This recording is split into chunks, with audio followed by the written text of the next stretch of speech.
চুঁচুড়া পৌরসভার ২ নম্বর ওয়ার্ডের সাহাগঞ্জ বাধাঘাটের শিব মন্দিরের আনুমানিক বয়স ৩০০ বছরেরও অধিক। প্রতি বছর শিবরাত্রিতে এখানে নিষ্ঠার সঙ্গে পুজো করা হয়। পুজোর পর প্রায় ২০০০ লোককে চেয়ার টেবিলে বসিয়ে খিচুড়ি ভোগ খাওয়ানো হয়। পরে এই পুজো সম্পর্কে জানান মন্দির কমিটির এক সদস্য। আমাদের এই পুজোটা আনুমানিক ৩০০ বছর হয়ে গেছে। হ্যাঁ, এই মন্দিরটা যখন হয় তখন এখানটা জঙ্গলে ভর্তি ছিল। গঙ্গার ধারে এই মন্দির প্রতিষ্ঠা করেছে এবং এর সাথে দুদিকে দুটো শিব প্রতিষ্ঠা হয়। সেই শিব পুজো আমরা আরম্ভ করি বা আমাদের গুরুজনেরা আরম্ভ করে মূলমতনাথ দত্ত মহাশয় এটাকে হাতে ধরে পুজোটা আরম্ভ করেছিলেন আমাদের এখানে ভোগ বিতরণ করে। তারপর থেকে আমরা এটাকে আস্তে আস্তে বংশক্রমে ভোগ বিতরণ করে আসছি।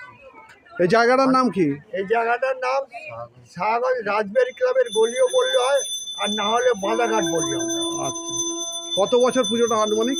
আনুমানিক পুজোটা ধরুন আজকে থেকে আমাদের ৩৫০ বছর আগে, বা এখন আমরা এটাকে করছি বা অনুষ্ঠানটা হয় ধরে রাখুন আজ থেকে ৩০ বছর আগে।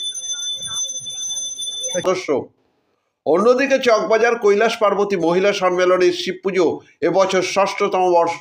পুজো উপলক্ষে এলাকাকে আলোয় সাজিয়ে তোলা হয়েছে। পরে এই পুজো সম্পর্কে জানান কমিটির এক সদস্যা। চুঁচুড়া থেকে প্রবীর ঘোষালের রিপোর্ট।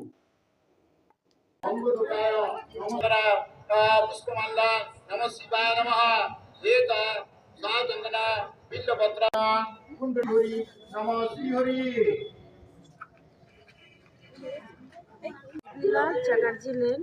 আমাদের ক্লাবটার নাম হচ্ছে কৈলাস পার্বতী মহিলা সম্মেলনের উদ্যোগে আমরা শিব পুজো করে থাকি।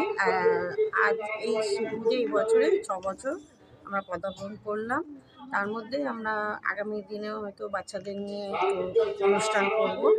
আমরা ১৫ই আগস্ট, ২৬শে জানুয়ারি, ২৩শে জানুয়ারি নানান রকম আমরা অনুষ্ঠানের মধ্যে দিয়ে আমরা সবাই একত্রিত, পাড়া প্রতিবেশী সবাইকে, বড়দের নিয়ে সবাইকে আমরা একসাথে মিলিত হই। ও দিয়ে আমরা মোটামুটি সবাই যখন যার কোনো কিছু সুবিধার মধ্যেও আমরা থাকি। সবাই শিব পুজো উপলক্ষে আমরা তো সারাদিনই ব্যস্ততার মধ্যেই ছিলাম।